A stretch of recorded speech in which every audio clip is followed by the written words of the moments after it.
السلام علیکم جی، کیا حال چال ہے آپ سب لوگوں کے؟ میں امید کرتی ہوں آپ سب بالکل ٹھیک ہوں گے، خیریت سے ہوں گے۔ آج ہم جو ناول سٹارٹ کرنے والے ہیں اس کا نام ہے تیرے عشق میں تباہ ہوا، اور اس کی مصنفہ ہیں نور بانو۔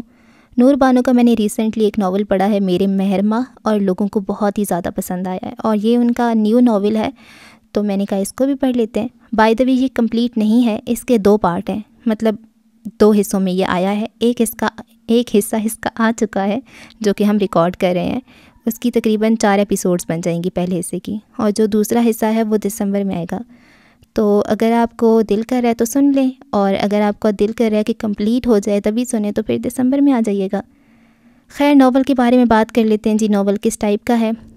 جہاں تک میں نے پڑھا ہے اس میں جو ہیرو ہے کافی گینگسٹر ٹائپ کا ہے، بلکہ کچھ زیادہ ہی گینگسٹر ہے اور خوفناک ہے، ڈرگ ڈیلنگ وغیرہ طرح کے کام کرتا ہے، اور اس کی جو ہیروئن ہے وہ فزیو تھراپسٹ ہے، اور اس میں خاندانی دشمنی ٹائپ بہت کچھ نہیں کر رہا ہے، اور لیکن یہ ایک رومانٹک ناول ہے، اور اس میں ڈائلاگز وغیرہ ایسے ہیں کہ آپ کو بڑے اچھے لگیں گے۔ میں نے یہ ریسنٹلی ناول آیا ہے، اور اس کی جو ریلز وغیرہ پوسٹ وغیرہ میں دیکھ رہی تھی انسٹاگرام پہ، بہت وائرل ہو رہی تھی، اور نور بانو بھی مجھے کافی اچھی رائٹر لگی ہیں، ان کا ناول بھی میرے مہرماں بہت اچھا تھا، تو مجھے لگتا ہے آپ کو یہ پسند آئے گا، سن لیں، ٹھیک ہے؟ چلیں جی، ناول کا آغاز کرتے ہیں۔ حصہ اول، جو بد بھی ہے اور نیک بھی۔ انسان خیر اور شر کا روپ ہے، جو سیاہ بھی ہے اور سفید بھی، جو یکساں بھی ہے اور انیک بھی، جو بد بھی ہے اور نیک بھی۔ آج رشیا میں طلوع ہونے والا سورج پوری آب و تاب سے چمک رہا تھا۔ ماسکو سے دور شہر کے باہر ویرانے میں بنا لکڑی کا یہ چھوٹا سا خستہ حال کاٹیج اپنے پیروں پر خاموشی سے کھڑا یاسیت سے بے رحم چیخ و پکار کی آوازیں سن رہا تھا۔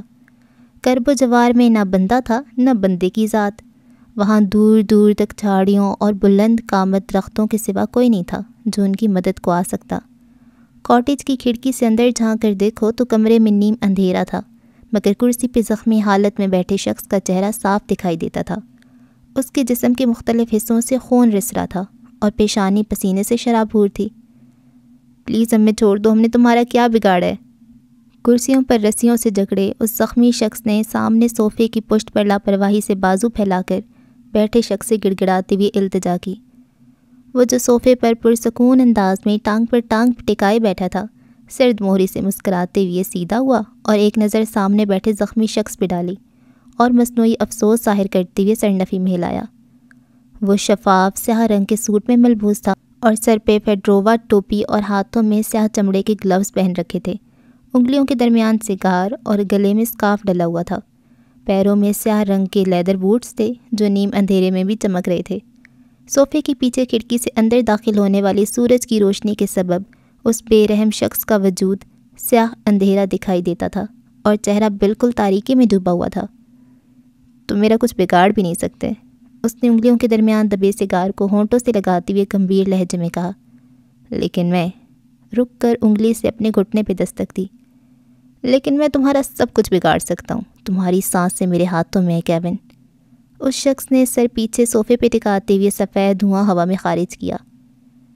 تم نے میری بات نہ مان کر بہت بڑی غلطی کر دی ہے، اب میں تمہیں بتاؤں گا کہ جہنم کیسی ہوتی ہے۔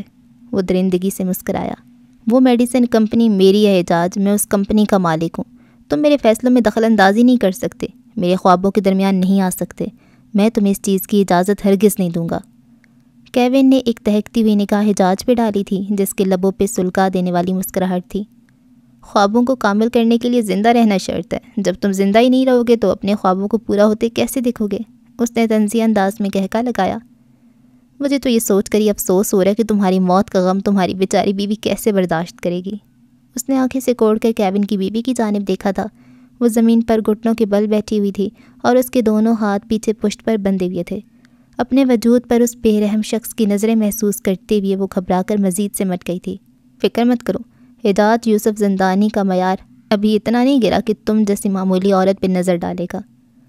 وہ پنجوں کے بل اس کے سامنے بیٹھتے ہوئے سگار کا دھواں اس کے چہرے پہ اڑاتے ہوئے بولا۔ جہنم میں جاؤ گے تم، وہ نفرت آمیز لہجے میں دبا دبا سا چلائی۔ جہنم میری آرام گاہ ہے، وہ اس کی آنکھوں میں دیکھتے ہوئے بے حد آہستگی سے بولا تھا۔ حجاج کی خون رنگ آنکھوں کو دیکھ کر اس کی ریڑھ کی ہڈی میں کرنٹ دوڑ گیا۔ دور ہٹ میری بیوی سے کمینے، کیون نے نفرت سے پھنکارتے ہوئے چلا کر کہا تھا۔ اس کی پشت پر رائفل تھام کر کھڑے شخص نے آگے بڑھ کر اس کے سر پہ زور سے رائفل کے پچھلے حصے سے ضرب لگائی تھی۔ وہ نڈھال سا آگے کو جھول گیا، اس کی آنکھوں کے سامنے تارے جھلملانے لگے تھے۔ حجاج آہستگی سے اٹھا اور چھوٹے چھوٹے ڈگ بھرتا ہوا اس کے سامنے آیا اور کرسی کے بازوؤں پہ دونوں ہاتھ ٹکاتے ہوئے ہلکا سا جھکا۔ ویلکم ٹو ہیل، اس نے کیون کے کان میں آہستگی سے سرگوشی کی تھی۔ کیون نے لرزتی ہوئی پلکیں اٹھا کے اسے دیکھنے کی کوشش کی، مگر ہر گزرتے لمحے کے ساتھ اسے اپنی آنکھوں کے سامنے دھند پھیلتی دکھائی دے رہی تھی۔ اسے سیاہ رنگ کے ہیولے ایک ایک کر کے اپنے سامنے سے غائب ہوتے دکھائی دیے۔ باہر کھلی فضا میں کاٹیج کی جانب پشت کیے حجاج پرسکون انداز میں سگار سلگا رہا تھا۔ چند سیکنڈز بعد اس کے باقی کے بندے بھی کاٹیج سے باہر نکل آئے تھے۔ اس نے ہاتھ میں پکڑے سگار کو غور سے دیکھا۔ حجاج کے چہرے پہ خوفناک سی خاموشی تھی، بلکہ طوفان سے پہلے والی خاموشی۔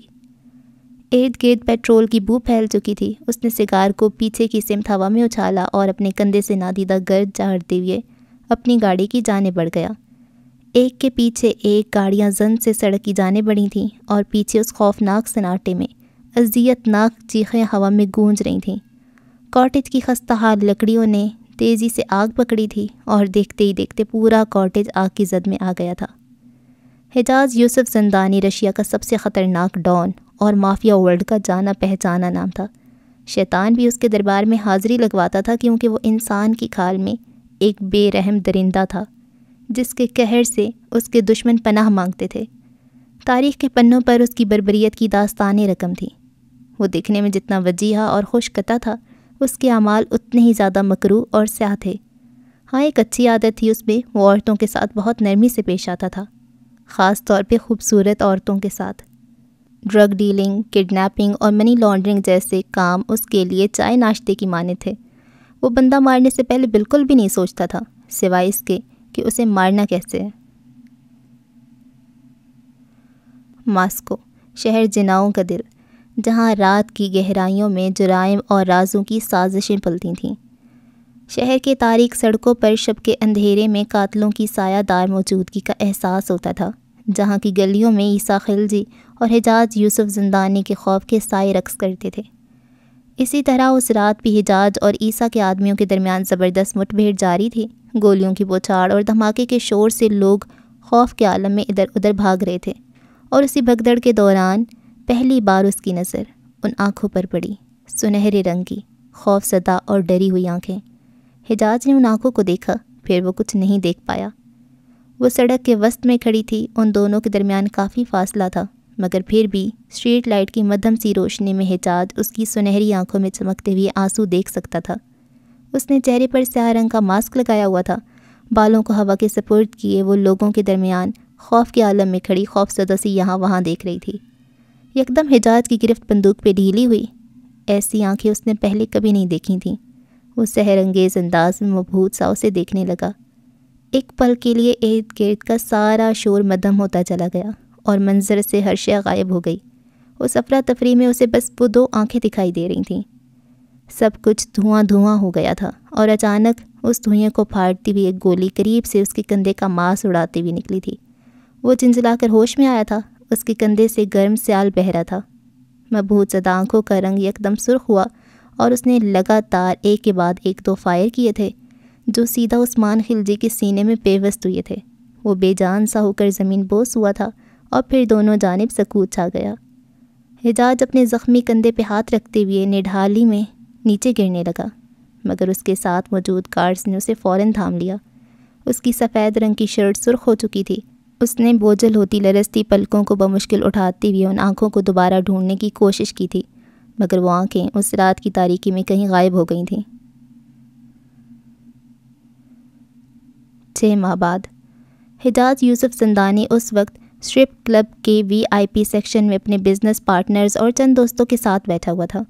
پس منظر میں تیز میوزک بج رہا تھا۔ وہاں سب موسیقی کے دھن پہ ناچتے ہوئے شراب نوشی میں مصروف تھے، اور کچھ لوگ درمیان میں موجود سٹیج پر پول پہ رقص کرنے والی خواتین پر پیسے پھینک رہے تھے۔ عیسیٰ اپنے بھائی کی موت پہ خاموش نہیں بیٹھے گا حجاج، مارکو نے جھک کر ٹیبل سے پائپ کے ذریعے ڈرگس کو ناک سے اندر کھینچتے ہوئے کہا۔ وہ لاؤنج میں رکھے صوفے پر اس کے بالکل سامنے بیٹھا ہوا تھا۔ میں برے کام بھی بہت ایمانداری سے کرتا ہوں اور میں اپنے کام میں رتی بھر بھی جھول برداشت نہیں کر سکتا۔ حجاز نے گلاس میں موجود مائع کو حلق میں انڈیلتے ہوئے دو ٹوک انداز میں جواب دیا۔ مگر وہ تمہارا، اس نے دانستہ جملہ ادھورا چھوڑ دیا۔ حجاز کے زخم ہرے ہو گئے۔ سرخ تھرتھراتی روشنی میں بچپن کی ایک تصویر کالے سائے کی طرح آنکھوں کے سامنے طواف کرنے لگی۔ اس سے میرا کوئی تعلق نہیں تھا مارکو۔ وہ رکا جیسے کچھ سوچ رہا ہو، اور اگر کوئی تعلق تھا بھی تو وہ میری ماں کے جنازے کے ساتھ دفن ہو گیا۔ اس نے خالی گلاس کو بغور دیکھتے ہوئے کہا، مارکو اس کلب کا مالک بلکہ ماسکو شہر میں موجود تقریباً سبھی اسٹرپ کلبز کا مالک تھا اور حجاز کے بچپن کا دوست بھی تھا۔ ڈرگ ڈیلنگ اور دوسرے انڈر ورلڈ کے کاموں میں وہ دونوں برابر کے شریک تھے۔ حجاز نے پول پر ناچتی لڑکی کو خشمگین انداز میں گردن کڑا کر دیکھا۔ اس کی ایک نظر پر وہ مردوں کے درمیان سے اپنی مخصوص چال میں چلتے ہوئے فوراً اس کے پاس آئی اور ٹیبل سے شراب کا گلاس اٹھا کر حجاز کے لبوں سے لگایا۔ تمہیں اب شادی کر لینی چاہیے حجاز، اس نے دھوئیں کو ہوا میں اڑاتی مضحکہ خیز انداز میں کہا۔ شادی مجھ جیسے شخص کے لیے نہیں ہے۔ اس نے پہلو بدلا تو اس کا انداز سمجھتے ہوئے اس کی باہوں میں مقید لڑکی اٹھ کر پاس بیٹھے دوسرے شخص کی جانب متوجہ ہو گئی۔ تو پھر وہ پیچھے ٹیک لگاتے ہوئے متفسر ہوا۔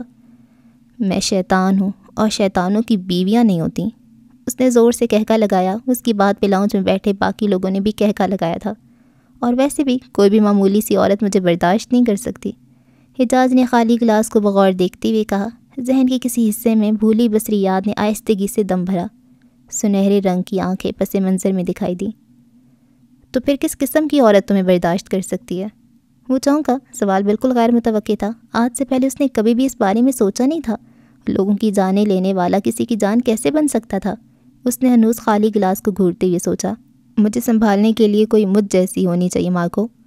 اس کی آواز کی لرزش بتا رہی تھی کہ وہ نشے میں تھا۔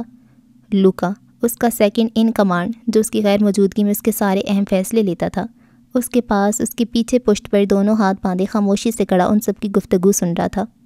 وہ ایک درمیانے قد کاٹ کا خوش شکل شخص تھا۔ وہ دیکھنے میں جتنا سنجیدہ نظر آتا تھا، اندر سے اتنا ہی خوش مزاج تھا۔ اس نے ایک عرصہ پولیس میں نوکری کی تھی، جہاں اس نے میڈلز تو بہت کمائے تھے مگر پیسے نہیں کما سکا تھا۔ یہی وجہ تھی کہ ایک ایماندار آفیسر کو پولیس کی نوکری چھوڑنی پڑی تھی۔ اس کے چہرے پہ ہلکی ہلکی داڑھی اور بہت سی چھائیاں تھیں، لیکن اس کے باوجود اس کے اندر ایک عجیب سی مردانہ کشش تھی جو اسے جاذب نظر بناتی تھی۔ حجاز نے اسے شراب اور سگار کی پیشکش کی، لیکن اس نے دونوں سے انکار کرتے ہوئے ایک بار پھر اپنی کلائی پہ بندی گھڑی کی جانب دیکھا تھا۔ تمہیں کہیں جانا ہے لوکا؟ وہ بڑبڑایا۔ آپ نے ڈنر مس کر دیا باس۔ حجاز نے اسے ترچھی نظر سے دیکھا، پھر ہلکا سا مسکرایا۔ مجھے شادی کرنے کی کیا ضرورت ہے؟ یہ ہے نا میرے کھانے پینے کا دھیان رکھنے کے لیے۔ وہ مضحکہ خیز انداز میں بولا تو سب نے ایک بار پھر اس کی بات پہ کہکا لگایا تھا۔ جواباً لوکا نے خجالت سے سر جھکا دیا۔ کھانے اور پینے کے علاوہ بھی انسان کی بہت سی ضروریات ہوتی ہیں حجاز، وہاں موجود دوسرے شخص نے تبصرہ کیا تھا۔ جیسے کہ؟ حجاز نے بمشکل آنکھ کھولتے ہوئے سوال کیا۔ جیسے کہ انسان کا دل۔ اس شخص نے دل کے مقام پہ ہاتھ رکھا۔ اب دل کا خیال رکھنے والا بھی تو کوئی ہونا چاہیے نا؟ اس نے شرارت سے آنکھ دباتے ہوئے وسکی کا گلاس ہونٹوں سے لگایا۔ میرے سینے میں دل نہیں، بس راکھ باقی ہے۔ سر پیچھے صوفے پہ گرائے چھت کو گھورتے ہوئے اس نے سینے پر انگلی سے دستک دی۔ اور راکھ کو سنبھال کر نہیں رکھا جاتا، اس کے مقدر میں بکھرنا لکھا ہے۔ نشے میں بھی اس کی حاضر جوابی کمال کی تھی۔ سب نے چونک کر اس کی طرف دیکھا۔ کلب کی سرخ روشنی میں اس کا مدہوش سراپا، وہ واقعی کوئی یونانی دیوتا لگ رہا تھا۔ اس کا مطلب تم کبھی کسی سے محبت نہیں کرو گے؟ مارکو بنا پوچھے نہ رہ سکا۔ محبت اور حجاز یوسف زندانی، سوال ہی پیدا نہیں ہوتا۔ وہ نفی میں سر کو جنبش دیتے ہوئے بولا۔ اس کے لہجے سے پر اعتمادی واضح جھلک رہی تھی۔ اتنا اوور کانفیڈنس اچھا نہیں میرے دوست، کیونکہ محبت اس کتے کی طرح ہے جو اونٹ پر بیٹھے شخص کو بھی اچک کر کاٹ لیتی ہے۔ بس انسان کی قسمت خراب ہونی چاہیے۔ مارکو کا انداز مضحکہ خیز تھا، وہ نہ چاہتے ہوئے بھی مسکرانے لگا۔ حجاز 36 سال کا بے حد خوبصورت اور وجیحہ شخص تھا۔ شہد رنگ آنکھیں اور مخروطی ناک اس کی کلین شیو چہرے پر بہت جچتی تھیں۔ اس کی آنکھ کے بالکل نیچے ایک گہرے کٹ کا نشان بھی تھا، لیکن اس کی آنکھوں کا رنگ ان کی خوبصورتی کو مان نہیں پڑنے دیتا تھا، بلکہ انہیں مزید پرکشش اور دلکش بناتا تھا۔ وہ عام مردوں سے بالکل الگ تھا۔ اسے دیکھ کر کوئی بھی لڑکی اپنا آپ دل و جان سے اس پر وارنے کے لیے تیار ہو سکتی تھی، اور اسے اس بات کا بخوبی اندازہ بھی تھا، لیکن اس کے باوجود اسے کسی بھی قسم کا کوئی گمان نہیں تھا، اور یہی بات حجاز یوسف زندانی کو باقی مردوں سے زیادہ معتبر اور پرکشش بناتی تھی۔ زندانی اور خلجیوں کے درمیان یہ ٹسل نئی نہیں تھی۔ دونوں خاندانوں کے بیچ سانس لیتی اس دشمنی سے رشیا کا بچہ واقف تھا۔ انہوں نے جتنا اپنے تعلقات کو بہتر بنانے کی کوشش کی، اتنا ہی ہر گزرتے دن کے ساتھ ان کے درمیان تعلقات مزید بگڑتے گئے۔ محبت بہتے پانی کی طرح ہوتی ہے جو ایک مذہب سے دوسرے دھرم تک، زمین سے آسمان تک، لہروں سے کناروں تک نہتے سفر کرتی ہے۔ ان دونوں نے بھی اپنی محبت کے حصول میں آبلا پاؤں دور تک سفر کیا تھا، ایک دوسرے سے جدائی اور سالوں کی تنہائی کاٹی تھی۔ ماریا خلجی اور یوسف زندانی حریف خاندانوں سے تعلق رکھنے کے باوجود بھی ایک دوسرے کی محبت میں گرفتار ہو گئے تھے۔ ان کے عشق نے شدت پکڑی تو زمانے سے چھپی نہ رہی۔ سچے احساسوں نے نفرت کو جنم دیا تو خون خرابوں کا ایک نیا دور شروع ہوا۔ نفرت اور محبت کی جنگ میں بہتوں کے سر قلم ہوئے، بہتوں کا جگر لہو ہوا، مگر محبت کا طوق سب سے بھاری ہوتا ہے۔ نفرت کی گردن پہ پڑ جائے تو اسے جھکا کر ہی دم لیتا ہے، مقابل کو ہار تسلیم کرنی ہی پڑتی ہے۔ علی زندانی اور ابراہیم خلجی جو ایک دوسرے کی جان کے دشمن تھے، لیکن محبت سے لڑتے لڑتے ہار گئے۔ اولاد کی محبت کے سامنے گھٹنے ٹیک دیے، سالوں کی دشمنی پل میں ڈھیر کر دی، صدیوں کا فاصلہ سمیٹ کر لمحوں میں مقید کر دیا۔ جیسے محبت نہیں جادو ہو جس کا منتر پڑھتے ہی سب کچھ بدل گیا۔ دونوں خاندانوں کی دوستی کے چرچے اخباروں میں چھپنے لگے۔ یہ رشتہ دونوں خاندانوں کے لیے ہر لحاظ سے کافی خوشگوار ثابت ہوا تھا۔ اس رشتے کے جڑنے سے ان کے ذاتی مراسم کے ساتھ ساتھ بزنس میں بھی مثبت تبدیلیاں آئی تھیں، لیکن بعض دفعہ محبت بھی نفرت کو مات دینے کے لیے کم پڑ جاتی ہے۔ سب کچھ صحیح چل رہا تھا، ماریا اور یوسف مطمئن اپنی زندگی گزار رہے تھے۔ ان کے بیٹے حجاز یوسف زندانی کی 11ویں سالگرہ تھی۔ ان 11 سالوں نے ان کے درمیان موجود تلخیوں کو تقریباً ختم کر دیا تھا۔ دونوں خاندان ایک چھت تلے اکٹھے تھے۔ وہ سب بہت خوش نظر آ رہے تھے۔ کیک کٹنے والا تھا، سب لان میں ماریا کا انتظار کر رہے تھے۔ سفید ٹیلرڈ سوٹ میں نیک سک سا تیار حجاج اپنی ماں کا منتظر تھا کہ اچانک کوہرام مچ گیا۔ سب اوپر والے کمرے کی جانب بھاگے۔ جیسے ابراہیم خلجی نے کمرے کا دروازہ کھولا، ان کے کمزور وجود پہ بجلیاں گر گئیں۔ ماریا خلجی کی لاش سامنے پنکھے سے جھول رہی تھی۔ سرخ لال چہرہ لٹھے کی مانند سفید پڑ گیا تھا، جسم اکڑ کر سخت ہو گیا تھا اور زبان دانتوں سے جا لگی تھی۔ یوسف زندانی سب کے پیچھے کمرے میں داخل ہوئے تو اپنی بیوی کے ساکت وجود کو دیکھ کر ششدر رہ گئے۔ انہوں نے ماریا کے ٹھنڈے وجود کو بے یقینی سے دیکھتے ہوئے دروازے کے ہینڈل کا سہارا لیا، مگر پاؤں میں لرزش اس قدر تھی کہ انہیں کھڑے ہونے میں مشکل پیش آنے لگی۔ ان کا گھٹنا زور زور سے کانپ رہا تھا۔ 11 سالہ حجاج نے ایک نظر سامنے پنکھے سے جھولتے بے جان وجود پر ڈالی اور پھر اپنے حواس باختہ باپ کو دیکھا۔ وہ سمجھ نہیں سکا کہ وہاں کیا ہو رہا ہے۔ ابھی کچھ دیر پہلے جو چہرے مسکرا رہے تھے، اب انہیں چہروں پہ افسردگی تھی۔ ماریا خلجی کی لاش کو پنکھے سے اتار کے بستر پہ لٹایا گیا۔ ابراہیم خلجی کی نظر ماریا کے ہاتھ میں موجود کاغذ کے ٹکڑے پہ ٹھہر گئی۔ ڈینی نے باپ کی نظروں کے تعاقب میں دیکھا۔ اس سے پہلے کہ ڈینی خط کی جانب ہاتھ بڑھاتے، ابراہیم خلجی نے کانپتے ہوئے ہاتھوں سے ماریا کے اکڑے ہوئے ہاتھ سے وہ کاغذ کھینچ لیا۔ جو وہ خط پڑھتے گئے ان کے تاثرات بدلتے چلے گئے اور اچانک ان کا خط پکڑا ہوا ہاتھ پہلو میں جا گرا۔ ڈینی نے زمین پہ گرے بے جان کاغذ کے ٹکڑے کو اٹھایا۔ خط پڑھتے ہی ڈینی کی آنکھوں میں انگارے دہک اٹھے۔ وہ چیل کی طرح یوسف کی جانب لپکے اور اسے گریبان سے دبوچ لیا۔ تیری وجہ سے میری بہن نے خودکشی کی ہے کمینے۔ ڈینی کی بات پہ علی زندانی نے اپنے بیٹے یوسف کی جانب بے یقینی سے دیکھا تھا، جو پہلے ہی ڈینی کی گرفت میں صدمے سے نڈھال بستر پہ لیٹی اپنی بیوی کو دیکھ رہا تھا۔ ڈینی، ہوش میں تو ہو تم؟ علی زندانی نے اس کی مضبوط گرفت سے اپنے بیٹے کا گریبان چھڑاتے ہوئے بلند آواز میں کہا، میری غلطی تھی زندانی، جو میں نے اپنی پھول سی بیٹی دشمن کے حوالے کر دی۔ ابراہیم خلجی جب بولے تو اپنی گرجدار آواز سے سب کو سہم آ گئی۔ عیسیٰ نے پہلی بار اپنے دادا کو اتنے غصے میں دیکھا تھا۔ وہ گھبرا کر اپنی ماں سے چمٹ گیا اور 4 سال کا عثمان ماں کی گود میں بے چینی سے رونے لگا۔ یہ لو پڑھو اپنی بیٹی کی بے وفائی کے قصے، جس کے غم میں میری بیٹی نے خودکشی کر لی۔ ابراہیم خلجی نے خط علی زندانی کی جانب اچھالتے ہوئے کہا، یہ سب جھوٹ ہے، بکواس ہے، میں ماریا سے محبت کرتا تھا، ضرور کوئی غلط فہمی ہوئی ہے۔ یوسف زندانی اپنی صفائی میں بولنے لگے جب ڈینی نے زوردار مکہ ان کے منہ پہ رسید کیا۔ دونوں خاندان کے مردوں نے ایک دوسرے پہ بندوقیں تان لیں، ہر طرف چہمگوئیاں ہونے لگیں۔ غلطی ہو گئی، خون میں ملاوٹ کر کے تم زندانی کبھی کسی کے نہیں ہو سکتے۔ ابراہیم خلجی پھنکارے، میں نے اس دن کے لیے تم سے رشتہ نہیں جوڑا تھا کہ ذرا سی غلط فہمی پہ تم یوں آنکھیں پھیر لو۔ علی زندانی نے بھی نفرت آمیز لہجے میں کہا۔ ماریا خلجی کی اچانک موت نے ان کے درمیان نفرت کی کبھی نہ گرنے والی ایسی دیوار کھڑی کر دی کہ مرتے دم تک ان دونوں نے ایک دوسرے کی شکل نہیں دیکھی۔ ماریا کی موت یوسف کے لیے بہت بڑا شوق تھی، کیونکہ جو نظر آ رہا تھا حقیقت اس کے برعکس تھی۔ وہ دونوں ایک آئیڈیل زندگی گزار رہے تھے۔ یوسف علی زندانی ماریا سے بے تحاشا محبت کرتے تھے، اس لیے بے وفائی کا تو سوال ہی پیدا نہیں ہوتا تھا۔ انہوں نے ابراہیم خلجی کو وضاحت دینی چاہی، مگر ان کا نقصان اتنا بڑا تھا کہ صرف وضاحتوں سے بھرپائی ناممکن تھی۔ ماریہ خلجی کے بڑے بھائی ڈینی نے کچھ بھی سنے بغیر ہی علی زندانی اور یوسف زندانی کو اپنی بہن کا قاتل قرار دے دیا۔ غلط فہمی کے اس بھنور نے دونوں خاندانوں کو ایک بار پھر سے ایک دوسرے کا جانی دشمن بنا دیا تھا۔ ان کی ہنستی کھیلتی زندگیوں میں ایک بار پھر نفرت کی طغیانی آ گئی تھی۔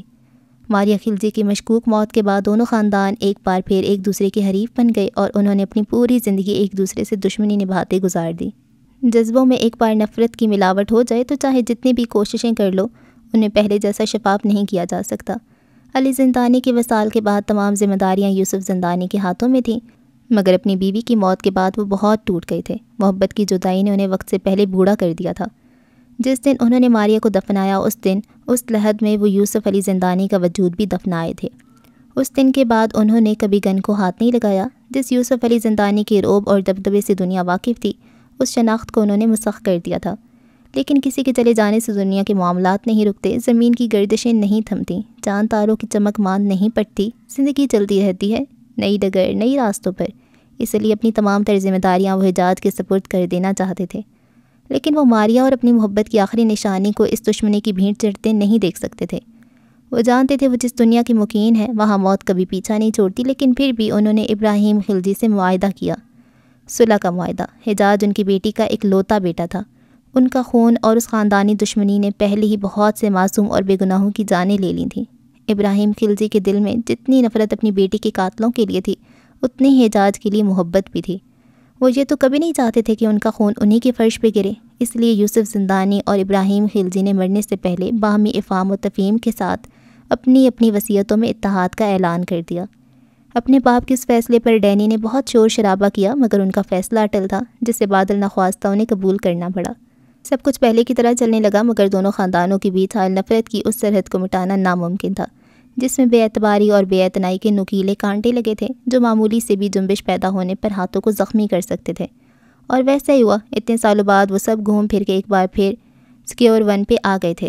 عثمان خلجی کے قتل کے ساتھ ان کے درمیان کھڑی اتحاد کی وہ آخری دیوار بھی ڈھہ گئی، جس کی بنیاد پہلے ہی کمزور تھی۔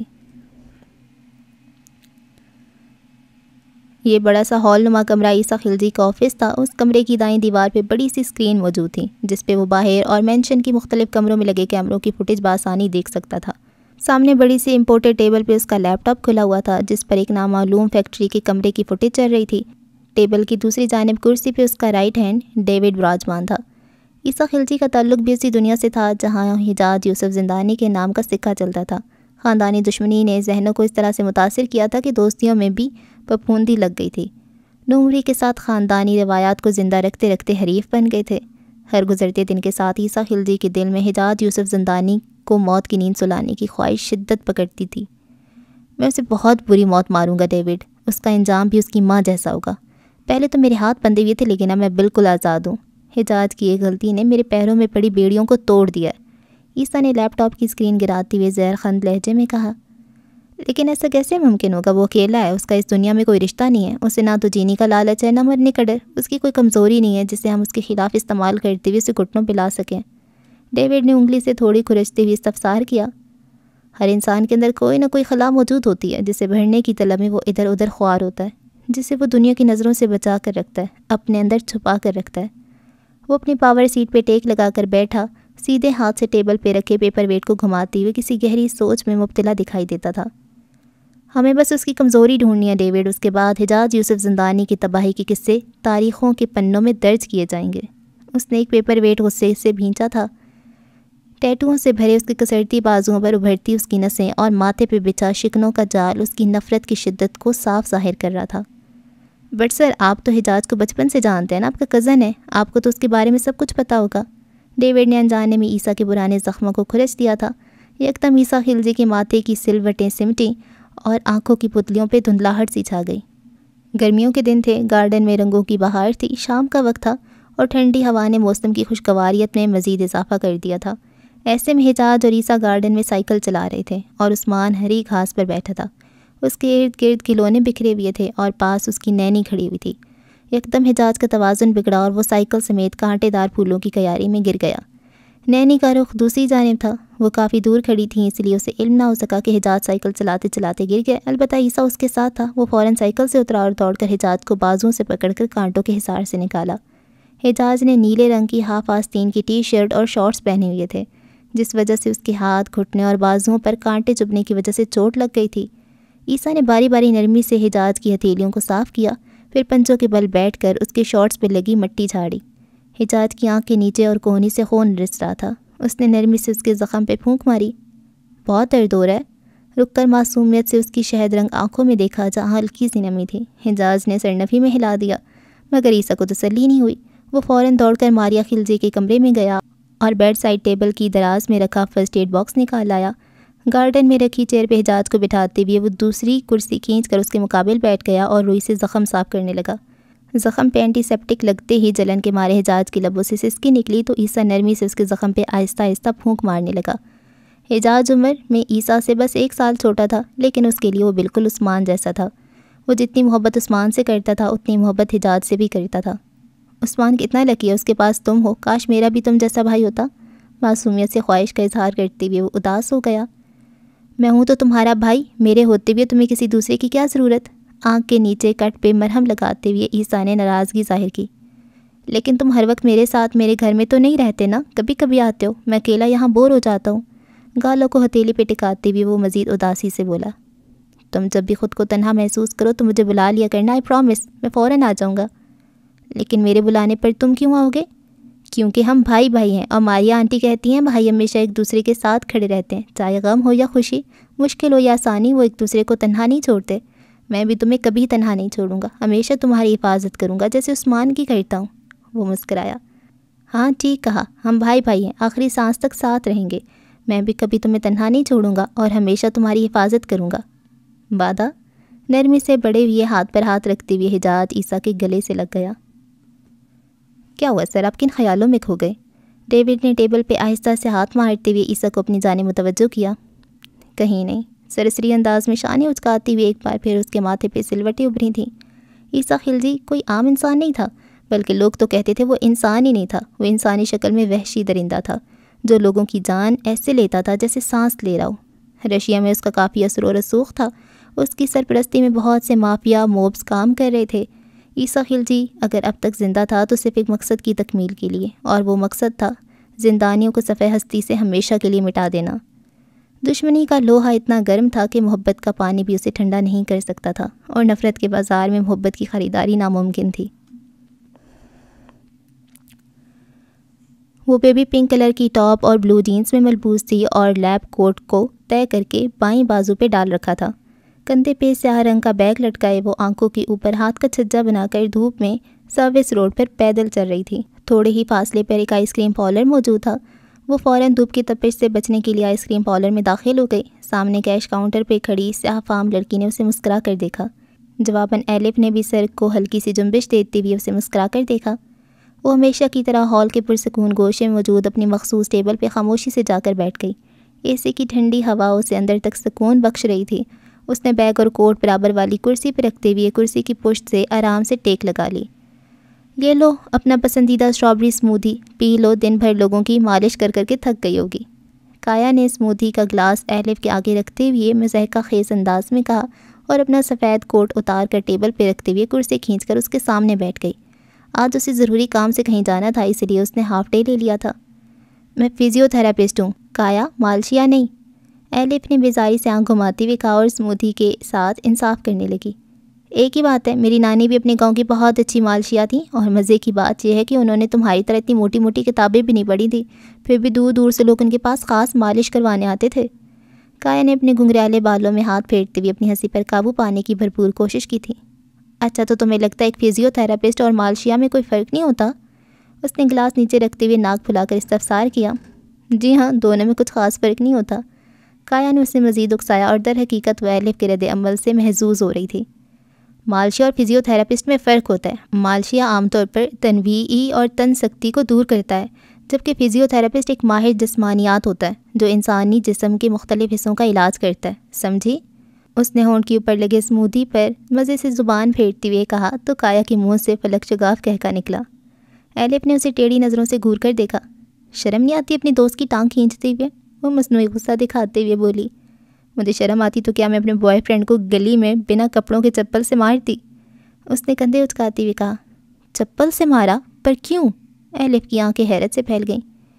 ہی چیٹڈ آن می۔ پیار کے معاملے میں بیچارے کی قسمت ہمیشہ سے خراب ہی رہی تھی۔ واٹ؟ لیکن تم نے تو کہا تھا وہ تمہارے لیے پاگل ہے، پھر کیسے تمہارے ہوتے ہوئے وہ کسی اور کے بارے میں سوچ سکتا ہے؟ اسے کایا کے چہرے پر پھیلی اداسی نے مزید دکھی کر دیا۔ ہاں میرے لیے پاگل تو وہ اب بھی ہے، لیکن بات وہ نہیں ہے جو تم سمجھ رہی ہو۔ اس نے مجھے کسی کی وجہ سے چیٹ نہیں کیا ہے تو پھر؟ وہ چونکی۔ اس نے مجھ سے جھوٹ کہا کہ وہ بہت امیر ہے اور اس کی بہت ساری فیکٹریاں، گھر، جائیداد ہے۔ ایلف نے کایا کو حیرت سے دیکھا۔ بڑے دکھ کی بات ہے ویسے، اس سے پہلے کتنوں نے چیٹ کیا تم پر؟ ایلف نے لفظ چیٹ پر طنزیہ زور دے کر کہا، مگر کایا نے غور نہیں کیا۔ یہ تو واحد تھا جس نے مجھے چیٹ کیا تھا۔ وہ ایک ادا سے ناخن پہ پھونک مارتے ہوئے بولی۔ اچھا تو پھر جو اس سے پہلے والا تھا اس سے تمہارا بریک اپ کیوں ہوا تھا؟ ایلف کے سوال پہ کایا ٹیبل پہ تھوڑا آگے کو جھکی۔ اس سے جو پہلے والا تھا وہ تو بہت اچھا تھا اور کافی امیر بھی تھا، مگر اس میں دماغ کافی کم تھا۔ تو اس وجہ سے تم دونوں کا بریک اپ ہو گیا؟ اس کے استفسار پہ کایا نے سر نفی میں ہلایا۔ نہیں، بیچارہ ایک دن چائے بنا رہا تھا، اسے پتہ ہی نہیں چلا کہ اس نے چائے میں سوکھے دودھ کی جگہ چوہے مار پاؤڈر ڈال دیا۔ شکر اس دن میں ڈائٹ پر تھی، ورنہ… کایا نے جملہ ادھورا چھوڑتے ہوئے جھرجھری لی۔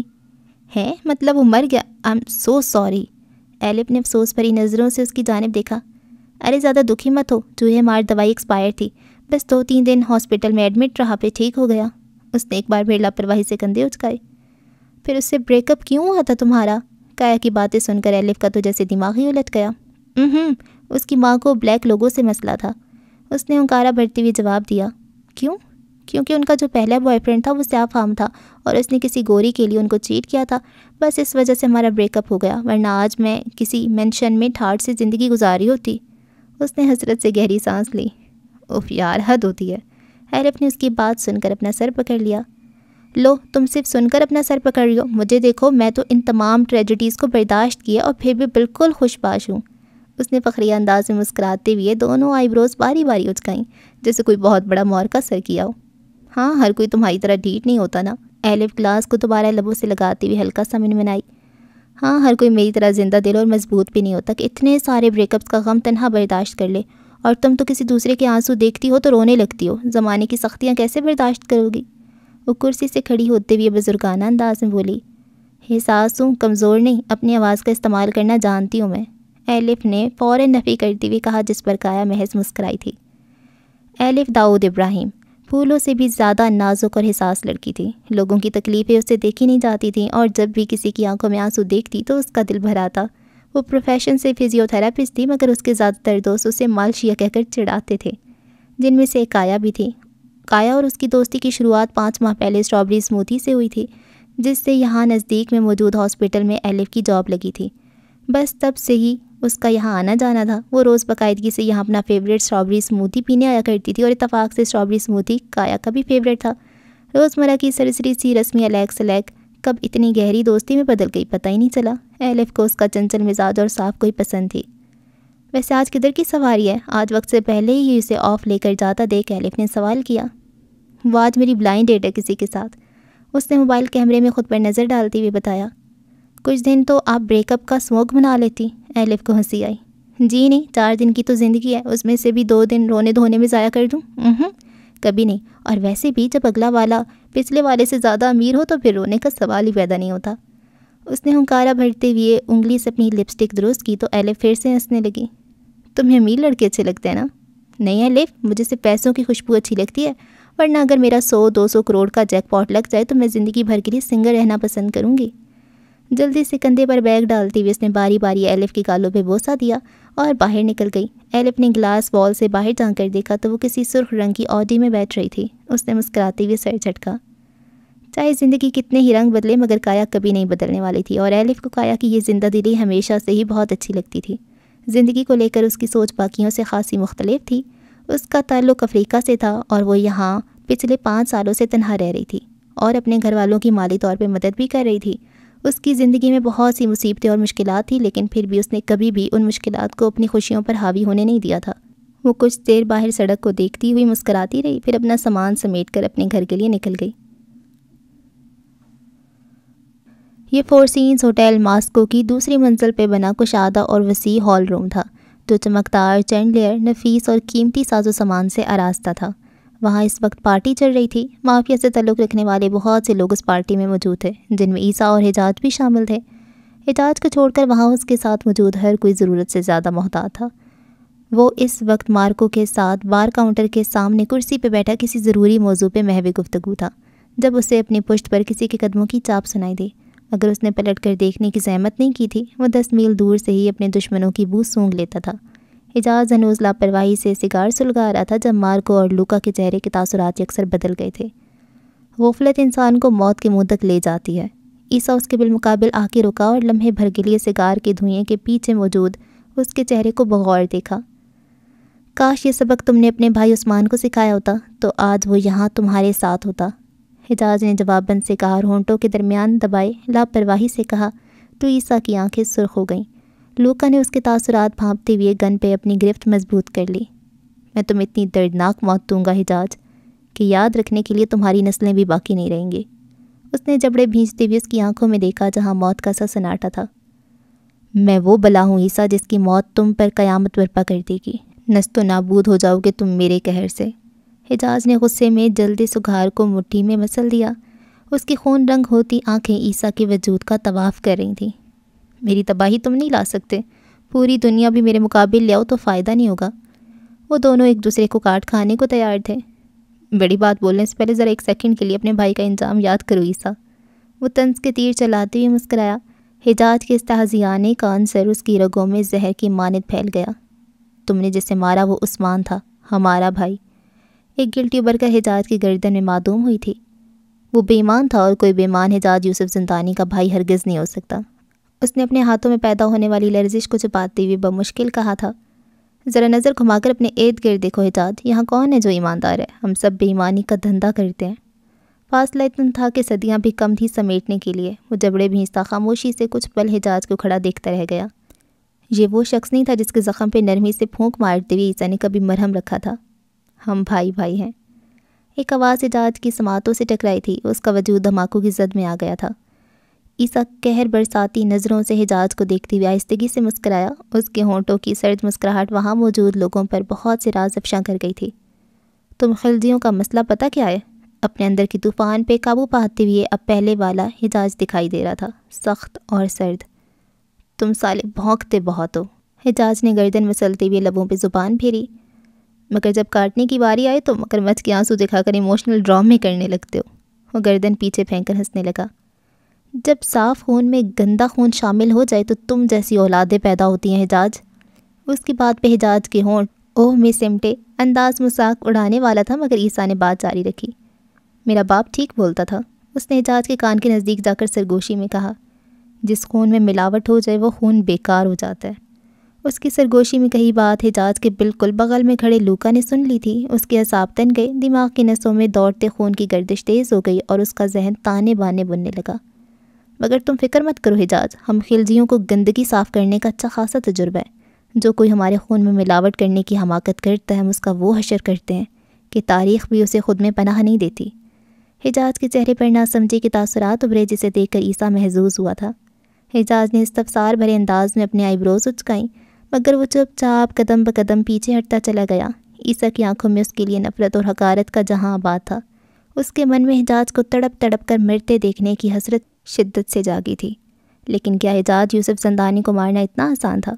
وہ تو خود ایک بلا تھا، موت اس کی شیدائی تھی اور جہنم اس کی آرام گاہ تھی۔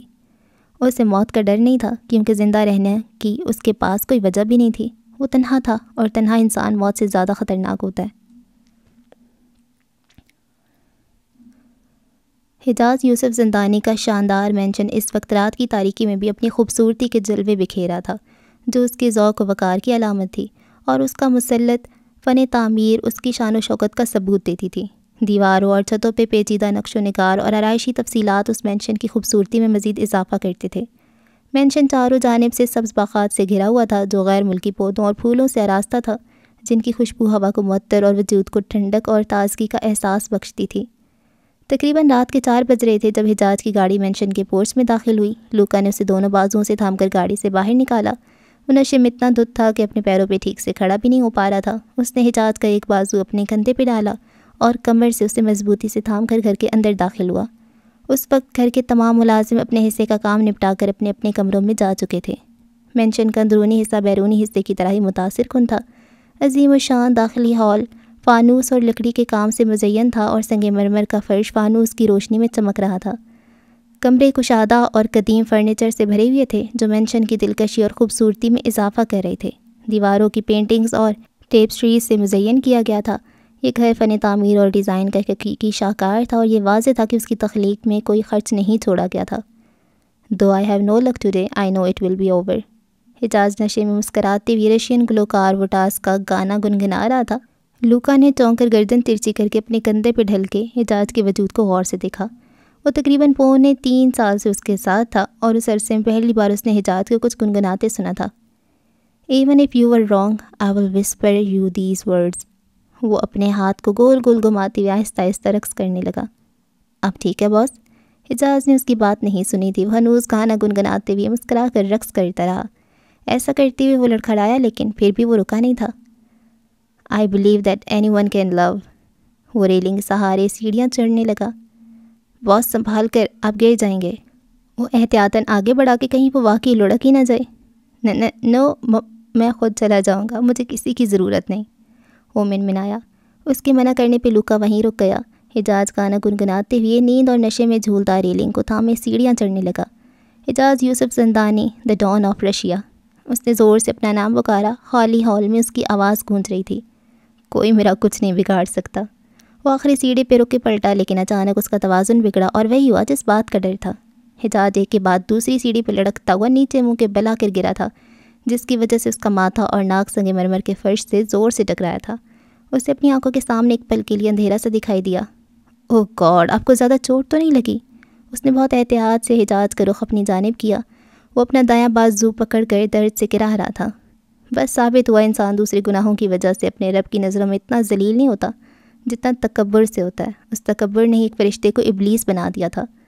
لوکا نے فوراً انتقام پہ گارڈ کو اندر بلایا تھا۔ وہ دونوں اسے سہارا دیتے ہوئے واپس گاڑی میں ہاسپٹل لے جانے کے لیے منتقل کرنے لگے۔ آئی مس یو مام، کاش آپ زندہ ہوتی، وہ نشے میں منمنایا۔ اس کا سر لوکا کی گود میں رکھا تھا۔ اس نے حجاز کی جانب دیکھا۔ اس کی آنکھ کے کنارے پر آنسو قطرے دکھائی دے رہے تھے۔ حجاز اپنی ماں کو یاد کر رہا تھا۔ ایسی کوئی رات نہیں تھی جب وہ اپنی ماں کو یاد کیے بنا سو جاتا۔ وہ ممتا سے محروم بھٹکا ہوا شخص تھا جس نے اپنی محرومیوں کو اپنے برے کاموں کی چادر سے ڈھانپ رکھا تھا۔ لوکا آنکھیں سے کوڑ کر کچھ پل اس کو دیکھتا رہا۔ I believe and no words are needed۔ بازو میں شدید درد کی ٹیسی اٹھنے کے باوجود وہ گانا گا رہا تھا۔ لوکا نے وائرلیس پہ شوفر کو گاڑی جلدی چلانے کی تاکید کی اور پھر کھڑکی کے باہر سنسان سڑک کو عجیب انداز میں گھورنے لگا۔